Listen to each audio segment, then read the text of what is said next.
بسم الله الرحمن الرحيم. السلام عليكم ورحمة الله وبركاته. كتاب العربية بين يديك، لمړی جلد، الوحدة الثامنة، أتم وحدة، يوسلو تسلور شبيتم نمبر صفحة. الحوار الثاني، دويم حوار. د أتم وحدة دويم حوار كيو دلتا الطالب الأول أو الطالب الثاني، لمړی زده کوونکی او دویم زده کوونکی په خپل منځ کې سره خبرې کوي. انظر واستمع وأعد، وګوره، واوره او تکرار کړه. الطالب الأول، ماذا، یو تحت اللفظي معنی کوو، بیا وروسته مکمل. ماذا، څه یا چی شی. نعمل کوو، سنعمل وبکو، بعد ورسته، الدراسة د درس ویلونه. ماذا سنعمل بعد الدراسة، درس یا د زده کړې نه وروسته به څه کوو، څه کار به کوو. دویم زده کوونکی وایي انا زه ادرس درس وایم، الطب، طب، في په کلیه پوهنځی، الطب د طب. سأعمل زبکار وکړم، طبيبا په حیث د ډاکټر یا as a doctor چې وایو انګلیش کې، ان شاء الله. انا ادرس الطب، زه طب ولولم، في کلیه الطب د طب پوهنځي کې یا په طب پوهنځي کې. سأعمل طبيبا ان شاء الله، زه په حیث د ډاکټر کار وکم یا زه به ډاکټر شم ان شاء الله. دریم زده کوونکی ورته سوی زده کوونکی دی په خپل منځ کې بحث کوي او پوښتنه راواچوله چې موږ به په راتلونکي کې څه کوو. یو اوس وایي زه به دا شم، بل وایي زه به دا وکم.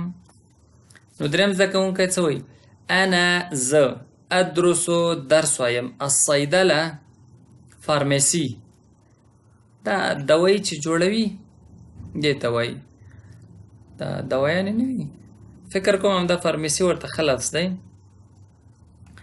انا ادرس الصيدله، زه فارمسي لولم، في په کلیه د پوهنځي، الصیدله د دواسازي یا فارمسي. سأعمل زه به کار کوم، صیدليا، فارماسيست ان شاء الله. انا ادرس الصيدله في كليه الصيدله، زه به فارمسي د فارمسي په پوهنځي کې ولولم. سأعمل صيدليا ان شاء الله، زه به فارماسيست شم ان شاء الله. دواخانو کې نه وي، دواخانو کې وي که نه دوایي ښه پېژني، د هغوی هغه فرمولو سره ښه بلد وي، نو هغې ته عربي کې صیدلي وایي او په انګلیش کې ورته فارماسیسټ وایي، یا پښتو کې فارمسي والا هم ورته ویلی شو. الطالب الرابع، څلورم زده کوونکی، انا زه ادرس درس وایم، التمریض، ممرض نرس ته وایي ښه. التمریض نرسنګ، پښتو کې نه پوهېږم، موږ به وړکتوب کې ورته کمپاوډر ویلې چې همدا شی به وي که به نه وي، خو التمریض نرسنګ دی یا ممرض نرس ته وایي. في کلیة التمریض د نرسنګ په پوهنځي کې. سأعمل ممرضا، زه به نرس شم، زه به د نرس په حیث کار وکم ان شاء الله. انا ادرس التمریض في کلیة التمریض، زه به نرسنګ د نرسنګ په پوهنځي کې ولولم. سأعمل ممرضا ان شاء الله، زه به څه شم؟ نرس شم. پنځم زده کوونکی څه وایي؟ انا زه ادرس وایم یا درس لولم، الهندسه، انجینري، في په کلیة الهندسه د انجینرۍ په پوهنځي کې. سأعمل زه به شم، زه به کار وکړم، مهندسا، انجینر یا په حیث د انجینر ان شاء الله. انا ادرس الهندسه في کلیة الهندسه، زه به انجینري د انجینرۍ په پوهنځي کې ولولم. سأعمل مهندسا، زه به انجینر شم، زه به په حیث د انجینر کار وکړم ان شاء الله. شپږم زده کوونکی څه وایي؟ الطالب السادس، انا زه ادرس لولم، الطيران، چه الوزي، پیلوټي، أنا أدرس الطيران زبا بيلوتي ولولم في كلية الطيران د بيلوتي په پوهنځي کې. سأعمل طيارا زبا بيلوت شم، زبا د بيلوت په حیث کار وکړم إن شاء الله. أنا أدرس الطيران في كلية الطيران زبا بيلوتي ولولم د بيلوتي په پوهنځي کې.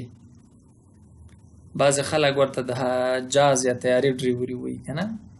سأعمل طيارا زبا بيلوت شم إن شاء الله. أنا أدرس الطالب الأول هغه زده کوونکی اول زده کوونکی چې دا پوښتنې رامنځته کړې وه چې موږ به څه کوو، دا لانجه یې چې راچولې وه، اوس دا وایي چې زه څه شی کېږم. أنا أدرس التربية أنا أدرس التربية زه تربیه لولم. موږ ورته دلته تعلیم و تربیه وایو، هلته یا په عربي ژبه کې ورته صرف التربیه وایي. فی کلیت التربیه د تربیې په پوهنځي کې. عموما د تعلیم و تربیې نه څوک فارغ شي هغه معلم وي یا استاد وي. سأعمل مدرسا زه به ښوونکی شم ان شاء الله، یا د ښوونکي په حیث به کار وکړم. أنا أدرس التربیة فی کلیت التربیه زه به تربیه ولولم د تربیې په پوهنځي کې. سأعمل مدرسا زه به ښوونکی شم ان شاء الله. ځکه ورته تربیه ویل کېږي چې هلته معلمین یا ښوونکي تربیه کېږي. یو ځل بیا د سر نه لولم، هغه هم د مکملې جملې معنا سره، تحت لفظي معنا دا ځل نه کوو. ماذا سنعمل بعد الدراسة؟ درس نه وروسته به څه کوو، د زده کړې نه وروسته به څه کوو. أنا أدرس الطب زبا طب ولولم في كلية الطب د طب په پوهنځي کې. سأعمل طبيبا زبا ډاکټر شم إن شاء الله. أنا أدرس الصيدلة في كلية الصيدلة زبا فارمسي ولولم د فارمسي په پوهنځي کې. سأعمل صيدليا إن شاء الله زبا فارمسيست شم إن شاء الله. أنا أدرس التمريض في كلية التمريض زبا نرسنګ ولولم د نرسنګ په پوهنځي کې. سأعمل ممرضا إن شاء الله زبا په حیث د نرس یا د نرس وظیفه ترسره کړم، یا زبا نرس شم إن شاء الله. أنا أدرس الهندسة في كلية الهندسة زبا انجینري د انجینري په پوهنځي کې ولولم. سأعمل مهندسا إن شاء الله زبا انجینر شم إن شاء الله. أنا أدرس الطيران في كلية الطيران زبا بيلوتي د بيلوتي په پوهنځي کې ولولم. سأعمل طيارا إن شاء الله زبا بيلوت شم إن شاء الله. أنا أدرس التربية في كلية التربية زبا تربية ولولم د تربية په پوهنځي کې. سأعمل مدرسا إن شاء الله زبا ښوونکی شم إن شاء الله. دا یو څلور شپېتم نمبر صفحه وه. نو بل درس په الحوار الثالث دریم حوار به سبا ته ولولو. زه اصغر صلاح مو په لوی رب سپارم. ونلتقي إن شاء الله في الدرس المقبل، وإلى اللقاء القادم. أستودعكم الله والسلام عليكم ورحمة الله وبركاته.